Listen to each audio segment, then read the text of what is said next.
하루의 경제 주식 마무리 경주마 시작하겠습니다. 오늘도 국내 증시는 강세를 이어갔습니다.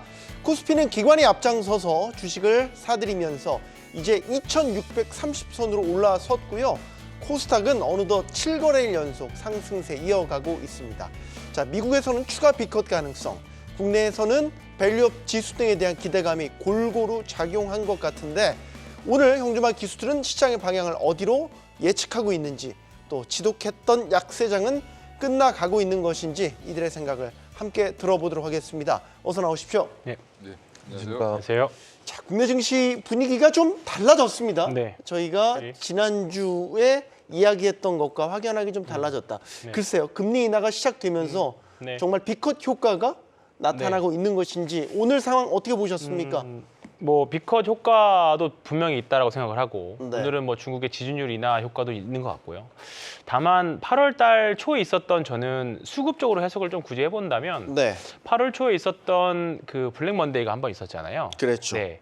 그때 예방 주사가 저는 지금 상승에 톡톡한 역할을 하는데 큰 일조를 일단 생각을 합니다. 네. 일단은 만약에 그때에 뭔가 수급에 조정이 없었다라고 하면 아마 이번 비컷도 어떻게 보면 조금 이렇게 우리나라만 무덤덤하게 지나갈 수 있을 것 같아요. 예, 그런 부분들이 수급의 영향이 저는 분명히 있었을 거다라고 생각을 하고 있고요. 그 다음에 주도주가 사실 계속 바뀌는 시장이었는데 확실히 금리 인하를 하면서 주도주는 없고 특징주만 있는 시장에서 뭔가 이제 주도주들이 이제 서로 내가 주도주라는 거를 경쟁을 하는 아직까지는 오늘 같은 날은 사실 다 괜찮았죠. 근데 이제 앞으로 어떤 섹터가 주도주가 될지에 대한 경쟁들 다 사실 명분을 들이대면 2차 전지, 반도체, 바이오 다 주도주가 될 만한 그런 이유들을 다 갖고 있거든요. 네. 근데 이제 지금부터는 누가 주도주가 될지에 대한 고민을 이제 조금 더 깊게 해봐야 될 시즌이 아닌가 그렇게 생각하고 있습니다. 상승 종목도 꽤 많았고요. 네. 거래량도 아직은 물론 예전에 비해서는 미미하긴 하지만 그래도 조금씩 늘어나고 있습니다. 분위기가 뭔가 꿈틀꿈틀대면서 달라지고 있는 것 같아요, 이건희 대표님. 일단 위험 선호 심리, 위험 자산 선호 심리라고 하죠. 이제 어렵게 말을 하면 네. 한마디로 그냥 투자 성향들이 조금씩 이제 리스크 테이킹을 좀 하려고 하는 성향들이 좀 늘어나고 있고 기존에 이제 방송들 아마 경제 방송도 쭉 보시는 분들은 아실 텐데 전문가들이 나와서 아마 이 그 금리 인하 전까지는 8월 5일 날 급락 이후에 이제 블랙 먼데이 이후에 뭐라고 얘기들 많이 했냐면 현금 보유 비중을 좀 늘리십시오.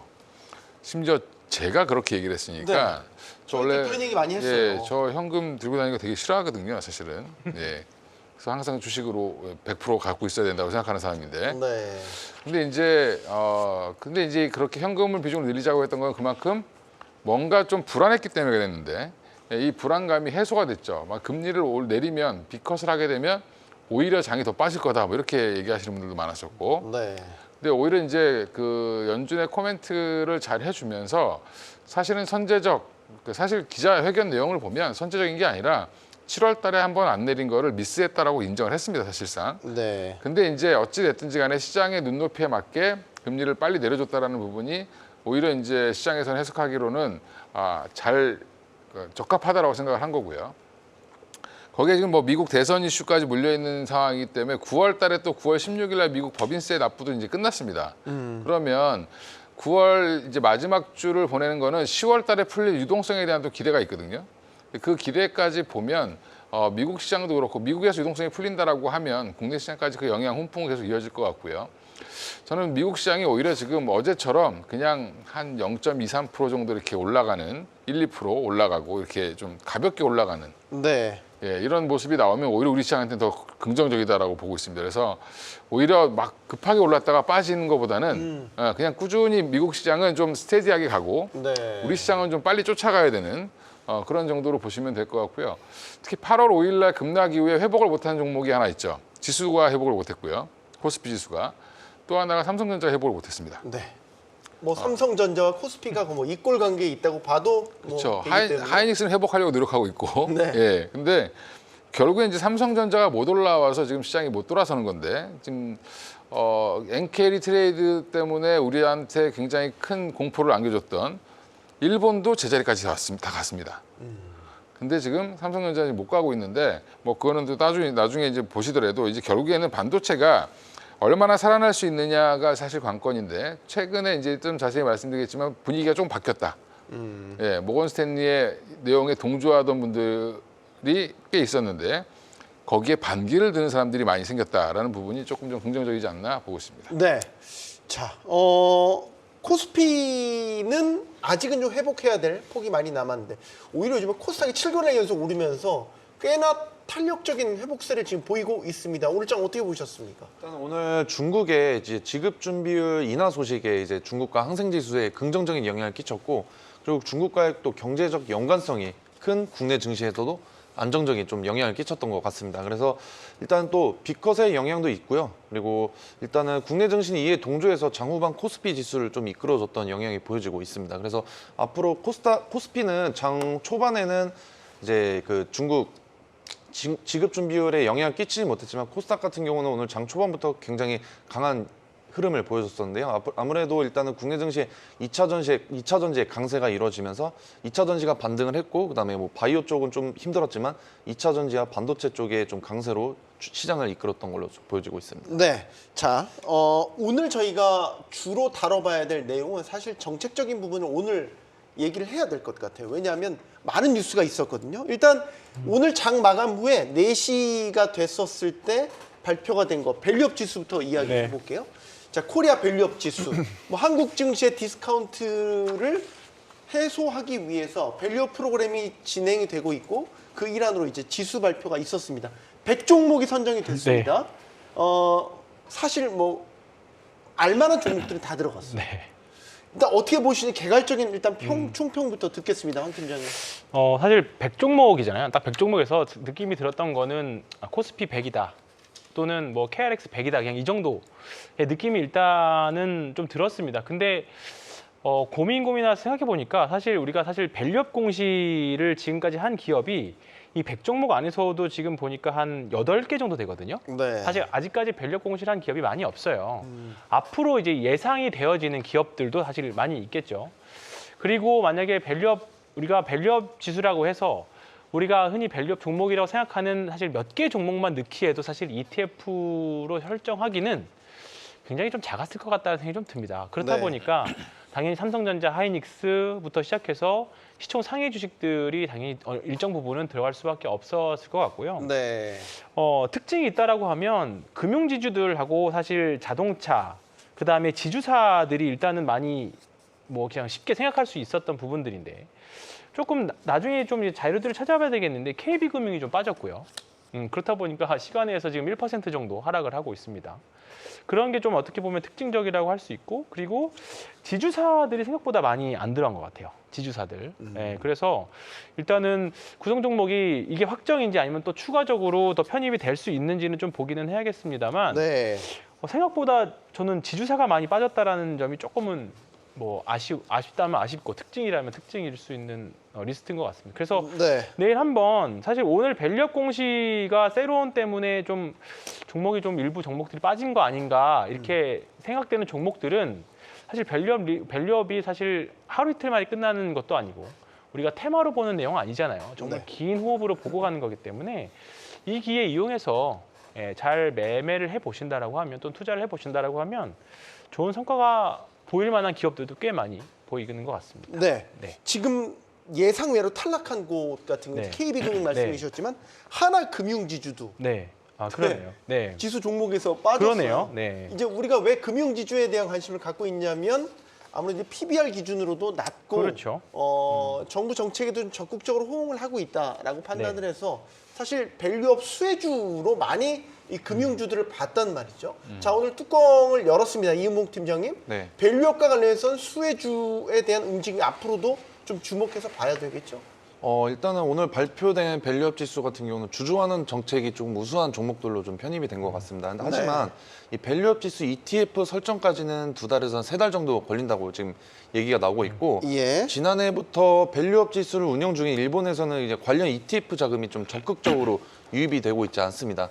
그렇기 때문에 그리고 이제 기업 가치 제고 계획을 정식으로 공시한 기업이 소수에 불과한 만큼 이제 아무래도 중장기적 좀 조정 상황이 좀 오지 않을까 좀 네. 그렇게 보여지고 있습니다. 용두사미가 될지 아니면 시작이 반일지 이제 지수가 첫 깃발을 꽂고 이제 네. 출사표를 던진 겁니다. 밸류업을 위해서 이제 11월부터 우리가 주목해야 될 거는 관련 상품들 ETF 나오죠. 선물 시장도 관련 지수 선물도 나온다고 하죠.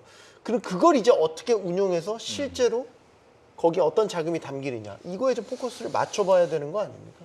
그렇죠. 이제 그 지수를 만들고 선물 시장을 열고 그다음에 ETF 시장을 이제 투자를 하게 하고 했을 때 중요한 거는 이제 기관들은 뭐 국민연금이나 이쪽은 어쩔 수 없이 들어오겠지만 사실은 외국인들이 얼마나 들어오느냐 이것도 사실 좀 문제인 것 같고요. 네. 그리고 지금 그러니까 그게 이제 활성화되려면 사실 외국인들이 여기에 적극적으로 들어와 줘야 되는데 적극적으로 들어오느냐 여부가 아마 그건 이제 성패 여부가 갈릴 것 같고 또 하나 지금 이거 밸류업 지수 구성 종목 리스트를 좀 보면 무슨 생각이 들었냐면 딱 보자마자 아까 이제 뭐 코스피 200이랑 별반 다르지 않게 코스피 200 더하기 코스닥 50에서 대표 종목 추려놓은 것 같은 그런 느낌인데 물론 그럴 수밖에 없죠. 이제 한 100종목은 돼야지 이제 이 지수를 구성할 수 있으니까 이렇게 했다라는 것도 이걸 만드시는 분들의 좀 고뇌가 느껴졌습니다. 네. 네. 또 하나 이제 중요한 거는 밸류업 하고 싶지 않은 기업들도 들어가 있다. 설마요. 밸류업을 다 하고 싶은 게 본능 아닌가요? 그러니까 이제 그 주인이 없는 가버넌스 이슈가 없는 회사들 같은 경우는 밸류업을 해야죠, 당연히. 근데 지금 뭐 물려줄 자식이 있다거나 이런 여전히 가버넌스 이슈가 있는 종목들은 좀 많이 빠져 있는 그것도 들어 있는 것 같아서 좀 문제가 되지 않을까. 그분들은 오히려 싫어할 수도 있는데. 네. 예, 그래서 지금 그런 부분도 없지 않아 있고요. 제가 이 지수를 보면서 밸류업 공시 비골 안에 밸류업 공시 해가지고 몇 기업이 없는데 주로 금융주들만 밸류업 공시를 많이 했고요. 제조업단에서는 뭐 DB하이텍이라든지 뭐 현대차 정도만 했는데 앞으로 하라고 강제하는 느낌. 야, 이래도 안 할 거야? 내가 니네 지수에 편입시켜놨는데 안 할 거야? 이런 이제 이제는 좀 따라와라라고 지금 정부에서 리스트를 아예 준 것 같은 이름 적어놨으니까 앞으로 밸류업 공시해. 네. 예, 이런 느낌이 좀 더 강하게 들었습니다. 좋게 좀 표현을 하시면 화이트리스트라고 저희가. 그렇죠. 네. 예, 블랙리스트보다 화이트리스트. 제가 블랙리스트라 그랬나요? 아니 이제 말씀하신 취지를 제가 따지고 보니까 제가 원래 말투가 약간 이제 부정적이어가지고. 긍정적으로 네. 본다면 본다면 어쨌든 추주 친화적인 정책들도 내놓고 관련된 계획들도 계속 발표를 하고 이런 종목들이 이제 많아져야겠죠. 그래 우리 주주들도 뭔가 기준을 잡고 이런 데 투자를 하지 않겠습니까? 네. 자, 이거는 사실 이제 시작입니다. 그래서 11월에 실제 ETF가 어떻게 운영이 되는지 지수가 이제 30일부터 공개가 되는데 지수도 실시간으로 계속 움직이잖아요. 그때 보고 다시 한번 판단을 해보도록 하시죠. 일단은 닻을 올렸다라는 데 의미를 부여해 보도록 하겠습니다. 자, 오늘 또 하나 중요한 정책적 바로미터 토론회가 있었습니다. 민주당에서 금융투자 소득세와 관련된 시행이냐 유예냐를 놓고 토론이 있었습니다. 토론도 3대3 네. 벌셔스 토론이 있었습니다. 지금도 진행을 하고 있는지 모르겠는데 제가 조금 이따 다시 확인해 볼게요. 치열하게 전개가 됐거든요. 네. 근데 결론은 안 난 것 같아요. 어쨌든 시행팀과 유예팀이 맞붙었습니다. 네. 황 팀장님 네. 좀 보셨어요? 저도 정확히는 다는 못 봤고요. 그냥 뭐 중간중간 매매하면서 잠깐 뭐 보고 뭐 이런저런 얘기 보긴 했는데 일단은 오늘 뭐 지수 상승이 나오니까 유예하는 거 아니냐라고 뭐 그런 생각이 당연히 뭐 들 수밖에 없는 날이기도 했었습니다. 특히 코스닥 쪽은요. 그리고 오늘 좀 특징적인 게 개별 코스닥 소외주들이 그러니까 금투세 시행으로 인해서 가장 크게 그 어떻게 보면 피해를 봤던 주식들이 실적 좋은데 어떻게 보면 그 외국인들이나 기관들이 좋아하기보다는 개인 투자자들이 좋아했던 실적은 좋지만 조금 약간 혼자서 움직일 만한 섹터들, 소위 말하는 개별주들, 정말 개별주들 그런 종목들이 피해를 많이 봤는데 그런 주식들이 최근에 보면 정말 이제 시총이 많이 낮아졌다가 이제 올라오는 그런 그림들이 사실 많이 그려지고 있습니다. 그러니까 시장이 답이다라는 명제 하에 좀 본다라고 하면 시장은 일단은 좀 최악의 국면을 벗어나서 이제는 유예하는 쪽으로 보는 거 아니냐. 그리고 토론회 이제 하고 나서 뭐 이제 속속 이제 의원들의 의견들이 올라오는 거 보면 유예하는 거 아니냐. 이제 뭐 확정은 아닙니다만 그런 뉘앙스의 글들이 좀 올라오는 거 보면 시장을 조금 유예하는 방향으로 보는 거 아닌가. 아직은 뭐 확단할 수는 없지만 네. 그래서 일단은 사실 더 중요한 거는 그 위에 상법 개정이잖아요. 거기까지가 가야 그 다음에 금투세도 노론을 이야기를 해볼 수 있는 부분들이기 때문에 일단 지금은 오늘 사실 논리로 싸우면 사실 유예가 이길 수밖에는 없을 것 같아요. 사실 논리로만 보면. 네. 그렇기 때문에 지금 시간에서는 조금 그래도 조금 긍정적으로 보면서 좀 그 주식시장 바라보는 위험 자산을 조금 더 한번 해보는 설사 갑자기 당론이 뒤집혀서 뭔가 이제 카드가 나와서 뒤집혀가지고 그럴 수도 있는 환경이니까 그렇게 전제 조건으로 해보더라도 지금은 조금은 주식 비중을 더 늘리셔도 되는 그런 네. 것 같습니다. 이번 금투세 토론회, 민주당의 토론회를 앞두고 사실 논란도 있었죠. 시행이냐 폐지냐를 놓고 하는 게 아니라 시행이냐 유예냐를 그렇죠. 놓고 네. 어떻게 보면 좀 답을 내놓고 하는 토론 아니냐라고 해서 이제 뭐 여당 쪽에서는 이런 토론 구도에 대한 비판도 있었고 사실상 이제 답을 내놓고 하는 토론에 무슨 의미가 있겠냐. 일부 쇼에 불과하다. 뭐 이런 비판도 있었습니다. 어쨌든 지금도 진행이 되고 있습니다. 뭐 끝장 토론을 할 모양이에요. 어떻게 네. 보십니까? 이건 일단 유예랑 시행으로 나눈 이유는 폐지를 넣으면 이게 사실은 이 법은 추경호 의원이 원래 발의한 법안이죠. 2020년 그쵸. 그때 합의할 때 말씀이시죠? 예, 그때는 추경호 의원이 내놨는데 이게 뭐 이재명 법으로 바뀌었는데 갑자기. 네. 예, 근데 결국에는 무슨 말이냐면 키를 지금 민주당이 쥐고 있기 때문에 그렇습니다. 근데 민주당이 만약에 이거를 이제 폐지라는 얘기를 해버리면 이거를 시행하려는 하는 쪽에서는 응해주지 않겠죠, 당연히. 그러면 유예를 해놓고 결국엔 이거를 나중에 고쳐서 쓰든 아니면 상법 개정 후에 다시 고치든 그러니까 여러 가지 절차를 만들자고 하는 게 유예 쪽이기 때문에 저도 이제 유예 쪽에 한 손을 들겠지만 저는 개인적으로는 이거 유예해놓고 나중에 근본적으로 이걸 폐지하고 새로 만들어야 된다. 다 뜯어 고쳐야 된다라고 생각하고 있고요. 글로벌 스탠다드 자꾸 얘기하시는데 글로벌 스탠다드처럼 상법도 안 돼 있고요. 우리나라 기업들도 지금 글로벌 스탠다드까지가 안 돼 있죠. 뭐 지금 저기 아까 얘기했던 밸류업 지수 관련된 것도 마찬가지고 또 하나가 투자 매력도가 많이 떨어진다라는 부분 뭐 이런 부분도 여전히 있고요. 또 하나가 글로벌 스탠다드가 되려면 선진국 지수에 포함돼야 되는 거 아닌가? 왜 아직도 선진국 지수에 포함이 안 되고 있을까 우리나라는? 네. 예, 그러면 그런 것들이 다 이루어지고 나서 해도 늦지 않다. 뭐 세금 걷는 게 뭐 더하기 빼기 하면 별로 남는 것도 없다라고 얘기하시는 분들이 있기 때문에 그럴 거면 왜 굳이 이렇게 강행을 해서 사람들을 양쪽으로 찢어놓고 있는 거죠. 그런 부분들은 조금 저는 정치인들이 이걸 좀 잘해서 근본적으로 문제를 해결하려면 돈을 받으려면 뭐 세금을 거두려면 어디서부터 잘못된다라는 거 본인들이 알 겁니다. 그럼 거기서부터 고쳐야 되는데 저 밑에만 고치고 위로 가겠다라고 하니까 지금 반발들이 많이 있을 수밖에 없다라고 보고 있고요.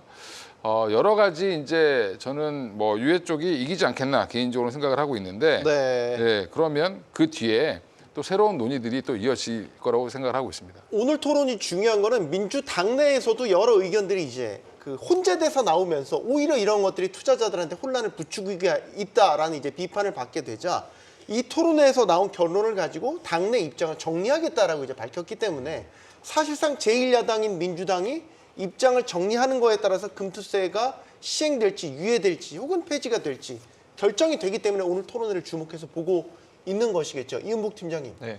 금투세가 계속해서 투심의 발목을 잡았던 불확실성적인 요소였던 것도 맞지 않습니까? 네, 맞는 것 같습니다. 일단은 금투세와 관련된 논의가 일단 수개월 동안 계속 지속되지 않았습니까? 네. 그러면서 이미 일단은 어느 정도 관련 리스크를 좀 주가에 반영했을 수도 있지만 일단 불안정한 시장 상황 속에서 이제 금투세 폐지가 확정이 된다면 저는 국내 증시에 그래도 조금 긍정적인 영향을 불러일으킬 것으로 좀 보여지고 있고 아무래도 지금 유예 쪽으로 지금 시장 이제 뭐 개인 시장 참여자 분들도 유예 쪽을 강력하게 외치고 있고 지금 토론회에서도 지금 정확히 다 보진 못했지만 인버스 뭐 얘기도 나오고 좀 이런 네. 가장 큰 이슈들이 나오면서 아무래도 일단은 이번 금투세는 좀 유예 쪽으로 좀 방향성이 좀 쏠리지 않을까라고 네. 저는 보여지고 있습니다. 자, 여러 논란들도 있었죠. 그 이 토론회가 국회에서 있었는데 국회 토론회장의 입장을 하려고 했던 한투현, 그러니까 금투세 폐지를 이제 주장하고 있는 한투현 관계자들이 입장을 못하도록 막고 뭐 이런 식의 논란도 있었고 토론 과정에서 금투세를 시행할 경우 지수가 많이 하락을 할 것 같은데 그러면 인버스 투자를 하면 되지 않냐. 인버스라는 거 아시겠지만 뭐 지수 하락에 베팅을 하는 투자 방식이잖아요. 근데 과연 이런 정책 토론회에서 인버스에 투자라고 하는 게 맞냐라는 논란도 있었습니다. 저희 시청자들께서도 인버스에 대한 발언 논란을 가지고 의견들을 남겨주고 계신데 적절치는 않았던 것 같아요. 네. 뭐 물론 인버스가 하나의 투자 방식이긴 하지만 그런 당에서 하는 정책 토론회에서 인버스라면 되지 않냐라는 식으로 얘기하는 게 과연 맞아요? 근본적인 해결책을 찾는 그 자리에서 사실 분노를 조금 더 사실 더 넘어서서 사실 딱 그거 보고 이거 장난하는 건가라는 생각까지 사실 좀 들었었어요 처음에. 네. 오늘 나온 의견이 맞나 싶을 정도로. 저도 네. 이게 눈을 다시 깜빡이고 네, 다시 봤습니다. 내가 본 게 맞나? 네, 뭐 정치 이야기이기 때문에 많은 이야기는 하진 않겠습니다만. 아니요, 더 하세요. 네. 괜찮아요. 어쨌든 네, 뭐 인버스 상품 많죠. 뭐 시장이 답이고 우리가 뭐 우리나라 시장을 떠날 수가 없다라고 하면 인버스를 이용해야 되는 건 맞는데 사실 저는 여기까지 하겠습니다. 네. 네, 저는 할 말 없습니다. 네. 할 말이 없대요. 네. 이건희 대표님 네. 할 말 해주세요. 정치인들이 생각보다 똑똑하지 않을 수 있다라는 거를 보여줬죠. 예, 그게 무슨 말이냐면 우리가 투표해서 뽑지만 이 공천부터 이 선거 직전까지 올라오는 뭐 비례는 더더욱이고요. 이게 검증이 됐는지 저 사람 IQ가 어떻게 되는지 지금 현재 상태가 어떻게 되는지 모르죠. 예, 그래서 여전히 좀 정치인들의 자질이 좀 부족한 분들이 많다라는 부분을 좀 말씀드리고 싶고요. 이거는 뭐 민주당뿐만 아니라 뭐 다 그런 것 같습니다. 네. 예, 일부 의원들은 뭐 열심히 하시는 분들도 계시겠지만, 그래서 저는 이제 그런 부분들을 지역적인 이런 발언들 가지고 지금 또 이제 기사 쓰기 좋으니까 막 지금 자극적으로 날르고 있는데 사실은 토론 과정에서 이제 서로 이제 공격하다 보면 뭐 그렇게 나올 수도 있다라고 좀 보는데. 인버스에 투자라고 하면은 이거 지금 좀 전에 우리 밸류업 얘기하고 있었는데 인버스 얘기하고 그러면 안 되죠. 그러니까 투자들이 전반적으로 아래로 베팅해서 먹는 분보다 그 아래로 베팅하시는 분보다는 위로 베팅하시는 분들이 훨씬 더 많습니다. 그러면 대한민국을 보다 좋게 만들기 위해서 국민의 대표가 되신 분이 인버스 얘기하시면 사실은 조금 자질의 논란이 좀 있지 않나 네. 생각을 하고 있습니다. 풋옵션도 얘기를 했더라고요. 그러니까 네. 인버스와 풋옵션. 예. 하락장에 배팅하는 모든 투자 기법은 알고 계신 것 같기는 한데 네. 그 상황에서 그 얘기를 했었어야 된다. 저도 여기까지만 얘기를 하겠습니다. 중요한 건 이거 아닙니까? 금투세에 대한 결론이 만약에 났다고 가정을 해보죠. 네. 결론이 난 건 아니면 유예가 됐다라고 가정을 해보죠. 자, 그러면 우리 시장에 계속해서 진들러왔던 불확실성 네. 해소되는 겁니까? 저는 코스닥에서는 특히나 많이 코스피보다는 닭 쪽에서 좀 많이 해결이 될 것 같아요. 그래서 지금 우리가 투자자분들이 해야 될 거는 고점 대비 많이 밀렸던 종목들 분명히 이 부분이 해소가 되면 일시적으로 지금 사실 바이오나 이차전지나 반도체나 지금 또는 몇몇 종목들이 주도주로 신고가를 가는 종목들이 있습니다만 네. 만약에 유예가 발표가 나면 많이 빠졌던 종목들 위주로 저는 급등이 나올 확률이 매우 높다고 생각해요. 그러면 어쩔 수 없이 그 종목들을 살려면 위에 있는 종목들 팔아가지고 살 확률이 매우 높습니다. 이제 차라리 그러면 그 위에 있는 종목들은 그냥 자기 갈 길 갈 수도 있거든요. 근데 가장 위험한 거는 애매한 자리에 있는 종목들이에요. 지금이 빠진 것도 아니고 완전히 가격 메리트가 있는 것도 아닌 종목들. 그러니까 우리가 내 잔고에 정말 지금 한 50%난 수익 종목이 있고 네. 플러스 마이너스 한 10% 내외에 있는 종목들이 있고 그다음에 마이너스 30% 종목이 있다라고 쳤을 때 현실적으로 수익 잘 난 종목들은 그냥 둘 확률이 높고요. 애매한 종목들, 손절이나 약익절하기 좋은 종목들 팔아서 아예 밑에 있는 종목들을 사기에는 그 명분이 굉장히 좋을 거라고 봅니다.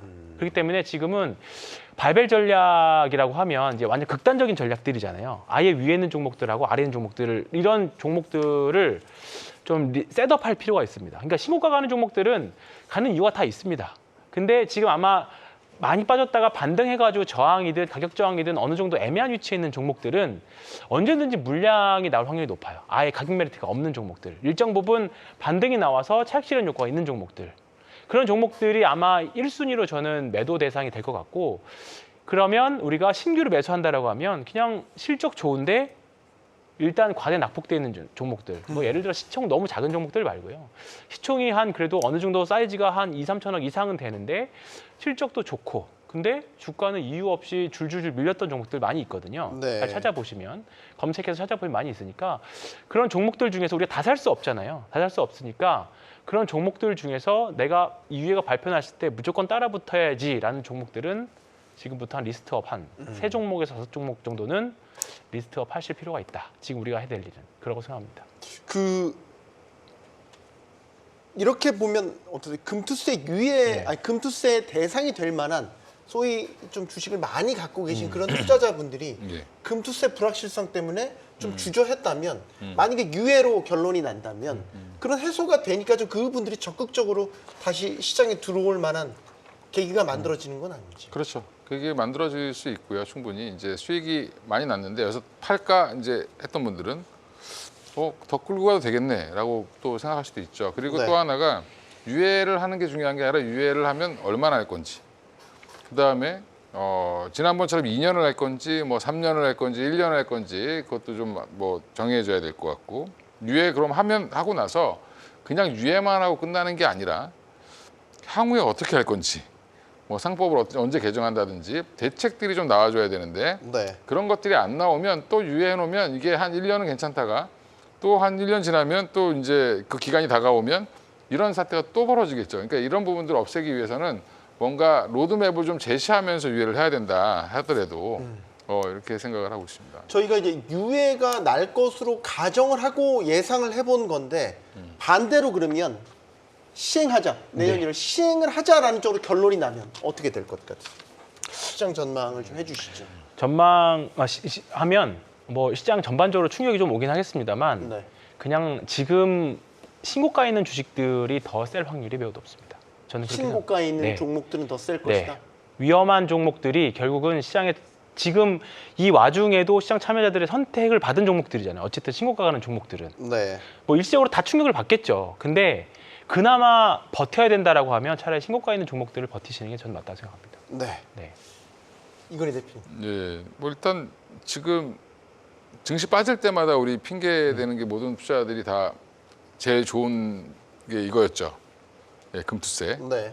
예, 금투세 이슈가 가장 큰 문제다 이렇게 얘기를 했는데 그러면 지금 우리나라 지금 일본은 제자리 돌아왔는데 사고친 일본은 제자리로 돌아왔는데 우리나라는 제자리 못 왔습니다. 그러면 그게 금투세 폐지한다고 해서 유지한다고 해서 더 빠질까 과연? 일시적으로 충격 나갈 사람들은 다 나간 것 같고요. 네. 그러니까 지금 유예를 하게 되면 나간 사람이 들어오는 거지 사실은 지금은 시행을 한다고 하더라도 추가로 나갈 사람들은 그렇죠. 생각보다 적다. 그래서 생각보다 충격이 그렇게 않을 것이다. 크지는 않을 걸로 보고 있습니다. 네. 저희가 오늘 이제 금투세 토론이 지금도 진행되고 있는 가운데 금투세 이슈가 우리 시장에 미칠 영향에 대해서 시나리오별로 좀 짚어봤고요. 또 저희가 토론을 하는 와중에 오늘 토론회에서 나온 이야기를 가지고 그거를 평가하고 또 시장에서 나오고 있는 이야기를 한번 짚어봤습니다. 전제를 할 건 저희가 어떤 정치적 성향을 가지고 이 이야기를 다룬 게 아니라는 점은 다시 한번 말씀을 드리도록 하겠습니다. 다음 이슈로 넘어가 보도록 하겠습니다. 오늘 나라 밖에서는 특히 이제 중국 관련된 이슈가 좀 뜨거웠습니다. 중국에서 지준율 인하 네. 0.5% 지급 준비율 인하 소식이 들려왔고 이에 따라서 오늘 시장이 많이 움직였습니다. 특히 철강 화학주 오랫동안 수면 아래로 좀 관심 밖에 있던 섹터들이 움직였습니다. 이은복 팀장님 네. 어떻게 평가하십니까? 일단 지준율 정책 금리를 낮추게 되면은 일단 중국 부동산 쪽에 좀 경제가 좀 살아나질 것으로 보여지고 있는데 그러면서 철강 제품의 수요가 좀 늘어날 것으로 보여지고 있습니다. 그러면서 이제 중국의 부동산 건설 현장은 전 세계적으로 가장 크기 때문에 이 철강 쪽의 수요가 굉장히 많이 늘어날 것으로 보여지고 있고 그러면서 국내 철강 관련 종목들도 오늘 잘 올라와줬고 앞으로의 전망도 좀 긍정적으로 바라보고 있습니다. 네, 황 팀장님 화학주, 네. 철강주 참 오랜만에 뜨겁게 움직였다. 그죠. 아마 오늘 시장 상승 여러 가지 요인이 있었겠지만 오늘은 화학주를 보면서 오늘은 중국 지준율 영향이 제일 크다라는 생각을 좀 들었습니다. 네, 그러니까 사실 화학 주식들이 우리가 예전에 뭐 칠공주 장세 있었잖아요. 기억나십니까? 2009년, 2010년 그때 기억나세요? 잘 기억합니다. 네. 죄송합니다. 그때 차화정 장세. 차화정 장세. 너무나 잘 알고 있고.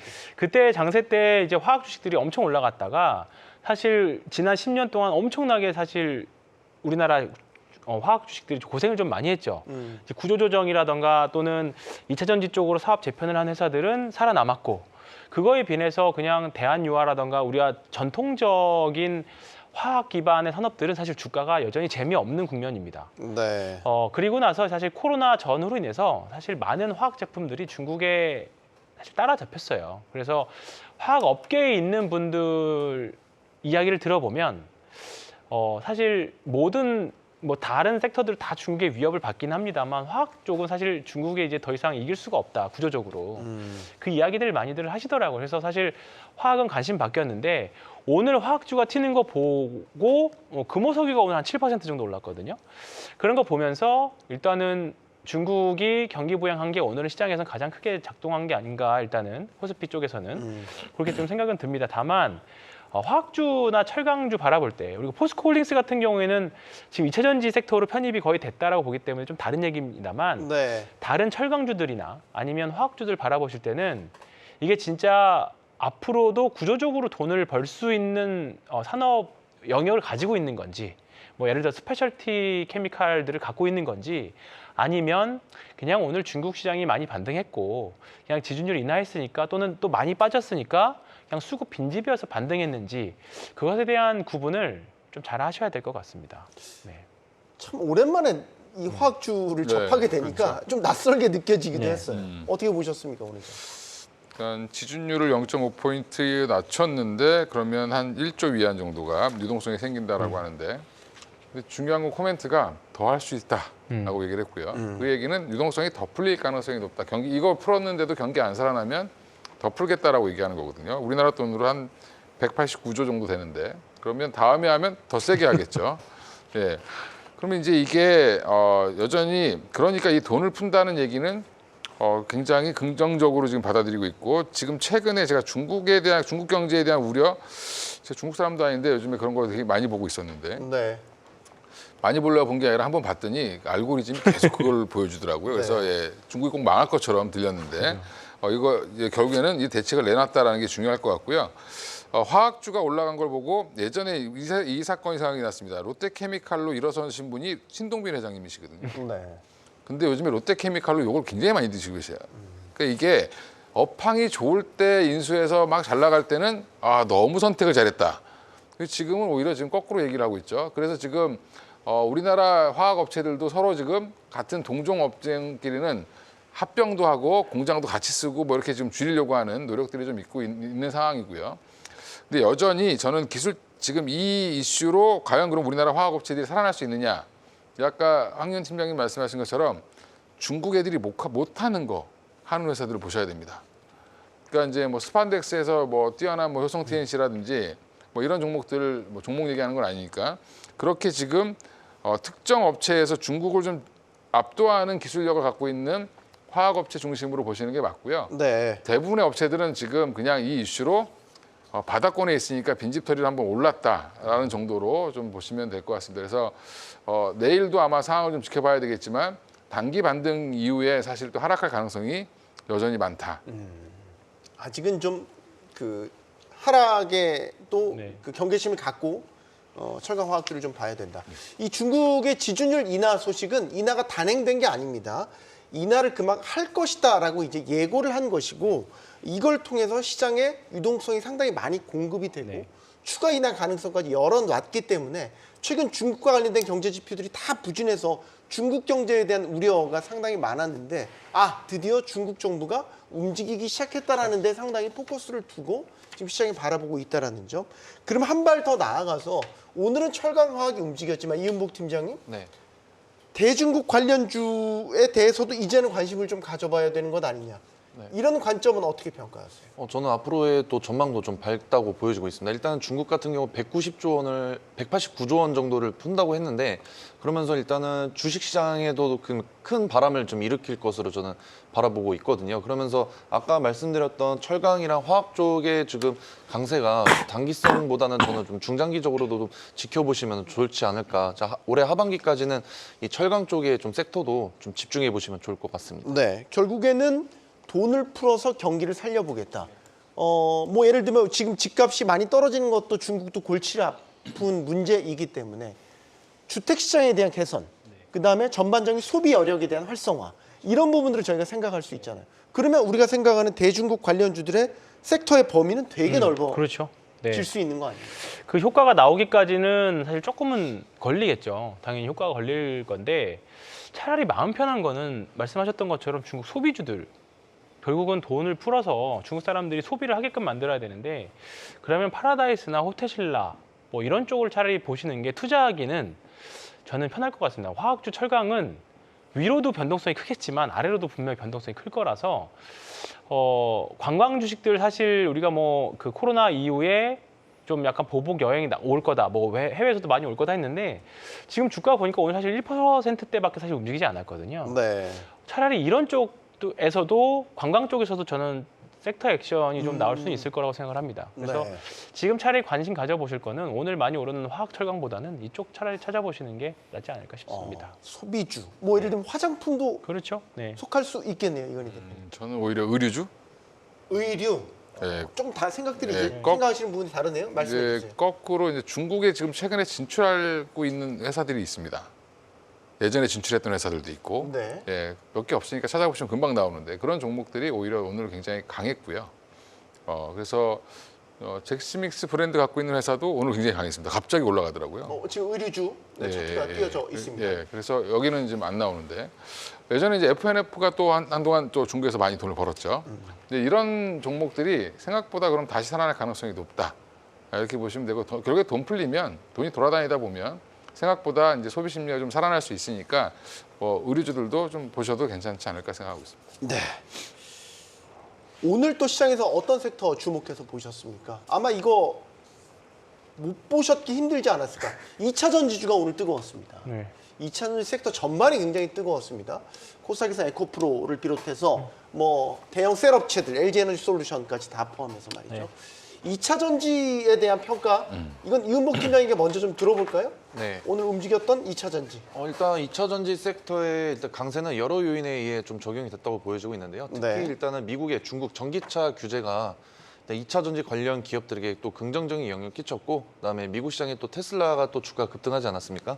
이러면서 일단 또 중국 전기차 제조업체들의 경쟁력을 좀 이제 악화시킬 수 있고, 그러면서 이에 따라 한국이랑 미국의 전기차 및 2차 전지 기업들이 이제 시장 점유율을 높일 수 있는 기회가 조금 오지 않았나, 저는 그렇게 보여지고 있습니다. 그리고 테슬라 같은 경우는 또 10월 달에 이제 로보택시 또 발표도 앞두고 있기 때문에 네. 그 전까지는 일단 2차 전지랑 전기차 관련 종목의 섹터가 좀 강세로 좀 더 이어지지 않을까, 저는 그렇게 보여지고 있습니다. 네. 2차 전지 섹터의 강세 이유를 여러 군데서 찾아볼 수 있을 것 같은데 테슬라 효과도 분명히 네. 있을 것 네. 같고, 밤사이 미 상무부에서는 중국 커넥티드카에 대한 수입 규제 구체안이 나왔습니다. 네. 뭐 이런 관련된 소식들이 다 응축이 돼서 오늘 2차 전지 섹터의 강세로 나타난 것이죠. 네, 뭐 그리고 이제 유럽에서도 보조금 신규 지급에 대한 이야기도 있었고, 사실 계속 악재와 나쁜 소식들만 쏟아져 나오다가 확실히 주가가 오르기 시작하니까 희한하게 주가가 확실히 먼저 아는 것 같아요. 기가 막히게. 그러니까 주가가 오르기 시작하니까 좋은 뉴스들만 쏟아져 나오는 건지 뉴스가 나와서 주가가 오르는 건지는 뭐 그때마다 다르지만 확실히 주가가 바닥에 잡히고 뭔가 이제 추세가 턴할 때가 되니까 좋은 뉴스들이 많이 나오기 시작했거든요. 네. 그래서 다만 지금 종목별로 정확히 살펴보셔야 되긴 합니다. 일단은 저는 큰 종목 위주로 많이 보셔야 된다고 생각해요. 일단은 셀 3사부터 시작해서 네. 그다음에 소재에서도 좀 큰 회사 위주로, 시가총액 큰 회사 위주로. 왜냐하면 이제 다음에 주도주가 될 때는 분명히 다음 2차 전지가 명확하게 주도주의 위치에 올라간다라고 하면 작년, 재작년에 뭐 주도주였던 종목들하고는 조금 결이 다를 수는 있습니다. 분명히 다른 재료로 분명히 올라가고, 단순하게 리튬 가격이 올라간다고 해서 뭐 에코프로가 주도주가 될 수도 있지만 아마 다른 쪽에서 분명히 주식시장은 새로운 걸 원하기 때문에 다른 쪽에서 주도주가 될 확률이 높아요. 그런데 지금은 사실 마음 편하게 투자할 수 있는 건 그렇기 때문에 셀 3사. 왜냐하면 다음 주도주가 아직까지는 뭔지 잘 모르겠어요. 2차 전지 내에서. 뭐 전고체와 관련된 주식도 될 수 있지만 네. 어떤 또 그 2차 전지와 관련된 모멘텀이 나와서 주도주가 또 될지 모르는 거죠. 그러니까 사실 지금 그런 측면에서 보면 셀 3사 투자는 사실 굉장히 좀 편안한, 그리고 어떤 호재가 나와도 다 수혜가 되니까. 직간접적인 관련이 그렇습니다. 있기 때문에. 네. 그래서 사실 이제 우리나라가 NCM에서 LFP도 이제 확장을 하고 있는 구간들이잖아요. 이렇게 네. 된다라고 하면 그런 실적들이 본격적으로 나오기 시작하면 뭐 나오기 시작하기 전에 아마 주가가 먼저 오르겠죠. 그 전까지는 아마 아직까지는 바닥 잡는 과정. 왜냐하면 아직까지는 하락 추세를 돌리기까지는 조금 시간이 주가가 더 올라와야지 이제 좀 추세가 전환됐다라고 할 수 있거든요. 네. 그러니까 소위 말해서 지금 사서 바로 상승 추세로 전환을 하시는 분들은 그것에 배팅하고 그것에 대한 프리미엄을 우리가 수익을 가져가는 겁니다. 다만 추세가 확실하게 전환된 다음에 들어가는 추세 추종자들은 그러면 나는 안전하게 사는 거죠. 기회비용을 포기하는 대신에. 그런 구간이 지금 어떻게 보면 투자자들 사이에서 상존하고 있는 것 같아요. 그래서 네. 아마 여기서 주가가 좀 더 오르면 올라야 나는 더 맘 편하게 투자하겠다라는 분들도 제 주변에 굉장히 많이 있거든요. 그래서 네. 아직까지는 조금은 저는 한 중립 정도 되는 것 같습니다. 네. 리스크를 좀 즐기시는 편인 이 대표님. 네. 2차 전지에 대한 리스크, 기회 비용을 감당할 만한 타이밍이라고 보십니까? 그렇죠. 근데 뭐 그거는 이제 성향에 따라 다를 텐데 저는 아직은 좀 아닙니다. 이건희 대표님이 상당히 리스크를 즐기시는 편인데, 네. 제가 근데 그쪽으로 올해 연초 봄까지만 하더라도 더울 때 사서 추울 때 팔자가 이제 제 2차 전지 뷰였는데 네. 지금 보니까 더울 때 샀어야 되더라고요. 보니까 8월에 샀어야 되는데. 따지고 보면 그러네요. 예. 근데 지금 아직 겨울은 안 왔으니까. 제가 근데 중간에 뷰를 바꿨던 이유는 뭐냐면 불확실성이 아직도 되게 많죠. 한마디로 이제 똑같은 얘기인데 제가 최근에 반등 요인을 먼저 오늘 올랐으니까 좋은 얘기부터 먼저 하면 네. 25년 이후에 25년도 내년부터는 전기차 업황이 전환될 거다라는 기대감. LG 에너지솔루션 같은 경우도 지금 뭐 한 30% 이상 성장할 거라는 기대감이 붙어 있습니다. 그다음에 또 하나가 금리가 지금 하락하니까 추세적으로 하락하면 자동차 구매력이 높아질 수 있겠죠. 그렇겠죠. 지금, 할부 금리가 낮아지기 때문에 캐피탈 금리가 싸지겠죠. 그렇죠. 그리고 네. 또 하나가 독일이 전기차 보조금 이제 돈이 없어갖고 전기차 보조금 못 주다가 다시 줄 거라고 지금 검토하겠다 이렇게 얘기를 했습니다. 또 하나가 그다음에 SK온도 지금 오늘 뭐 SK 이노베이션이 급등을 했는데 SK온도 흑자 전환할 가능성이 높다라는 얘기가 또 나왔고 드디어. 예, 그럼 SK온이 이번에 그러면 뭐 SK 이노베이션과 SK ENS가 합병을 해서 SK온을 상장시킬 수 있는 그런 가능성이 높아지는 구간으로 가기 때문에 그럼 SK온에 대한 기대감도 시장에 좀 있고요. 또 하나 이제 가장 큰 건 해리스가 최근에 우세한 상황을 보이고 있죠. 그래서 미국 대선 이슈도 여전히 붙어 있는 상황이고 전고체 배터리도 또 갑자기 삼성전기가 불을 지피면서 전고체 배터리까지 조금 더 지금 온기가 붙어 있다라는 부분들. 기술적으로도 바닥권에 있는 LNF 같은 종목들은 워낙 바닥에 있었기 때문에 들어올리기 되게 좋습니다. 네. 그러니까 이런 것까지 이제 같이 반영이 됐는데 여전히 근데 저도 셀 3사가 아니라 셀 2사 LG 에너지솔루션, 삼성 SDI가 가장 편한 것 같고요. SK 이노베이션은 아직. 그렇죠. 예. 것 그리고 뭐 같다. 포스코 퓨처엠, 소재는 포스코 퓨처엠 같은 종류가 지금 그래도 올해 실적이 돌아서고 있거든요 이미. 네. 그러면 그렇게 숫자를 좀 확인해 보시고 종목을 좀 들어가시는 게 좋을 것 같고 그럼 위험 요인이 더 중요하다 저는 생각하는데 위험 요인은 가장 큰 게 뭐냐면 미국과 유럽이 지금 전기차 관련된 정책을 전환할 가능성이 높다. 지금 유럽 내에 있는 자동차 회사들 다 망하게 생겼고 미국에 있는 포드, 스텔란티스 다 안 좋은데 과연 여기서 전기차로 드라이브를 걸 수 있을까? 2030년 이후에 내연기관차 판매를 중단하겠다는 기존 정책을 유지할 수 있을까라는 거에 대한 의문이 지금 제기되고 있고요. 그래서 이게 만약 2035년, 40년으로 이렇게 늘어나면 악재겠죠. 그러면 얼마 전 미국 민주당 대선 후보인 해리스 부통령이 전기차 의무 전환에 대해서 동의하지 않는다. 그렇죠. 나는 그런 발언과 일맥상통한 그렇습니다. 지금 정책적 흐름이라는 예, 말씀이세요? 맞습니다. 그래서 지금 미국의 가장 대표 회사는 GM이 아니라 원래 역사적으로 보면 포드잖아요. 네. 예, 포드가 지금 전기차로 굉장히 헤매고 있습니다. 그러니까 이런 상황에서 전기차 시장을 강제해버리면 사실은 미국 내 기업들이 타격을 입죠. 근데 지금 독일에 있는 자동차 회사들도 마찬가지입니다. 그래서 이런 부분들이 여전히 정책적으로 좀 불안하다라는 부분, 그런 부분들 여전히 가장 큰 리스크로 보고 있고요. 또 여전히 지금 또 당장은 지금 3분기, 4분기 실적 다 안 좋을 거고요. 그다음에 하이브리드카 여전히 좀 잘 팔리고 있어서 전기차가 침투율이 아직도 좀 낮다라는 부분들 이런 부분들을 보면 이게 3분기 이렇게 좋게 가다가 기대감으로 이제 내년에 좋아질 거야 뭐 대선 이슈가 있어서 민주당이 집권하면 좋아질 거야 이렇게 가다가 결국에는 3분기 실적 보고 실망해서 빠지고 네. 4분기 실적 보고 실망해서 빠지고 이런 경향이 또 나올 수도 있다.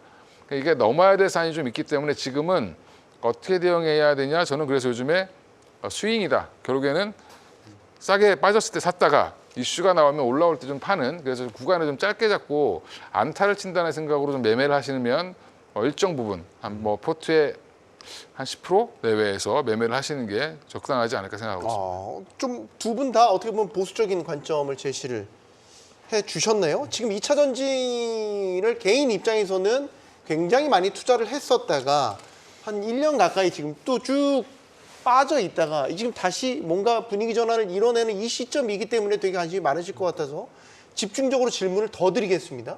일부러 반론을 제가 제기하겠습니다. 질문을 위해서만요. 왜 테슬라 얘기는 아무도 안 하십니까?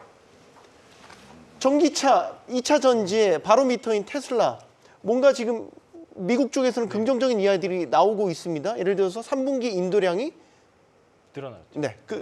반등할 것 같다. 네. 이런 것에 대한 보고서도 나왔고 그렇죠. 10월 10일 로보택시 공개도 앞두고 있습니다.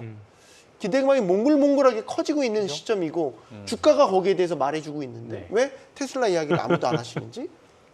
제가 먼저 네. 네네. 네.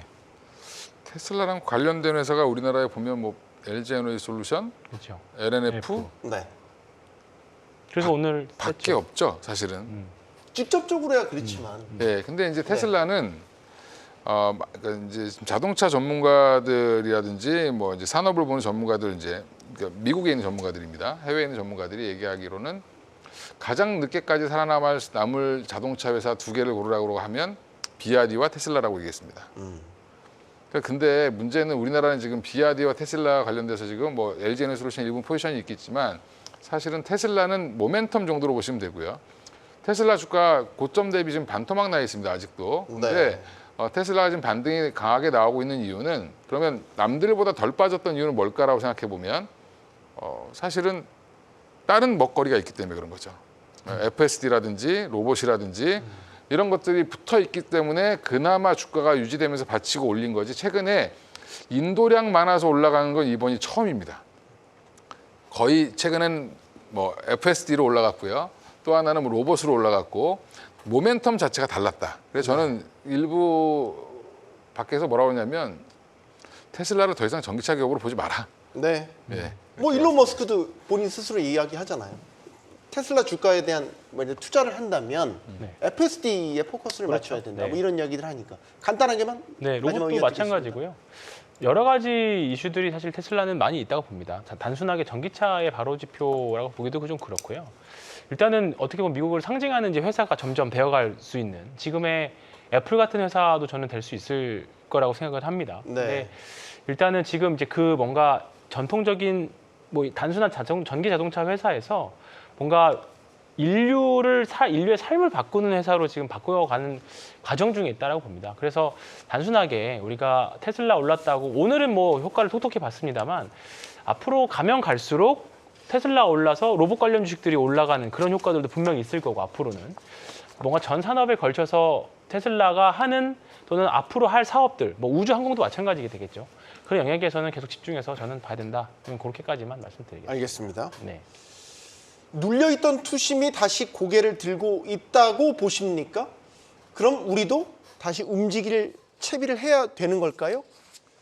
파도에 겁먹을 게 아니라 파도를 만드는 바람의 방향을 읽는 게 중요하다라고 이야기를 하죠. 경주마 내일 다시 오겠습니다. 고맙습니다.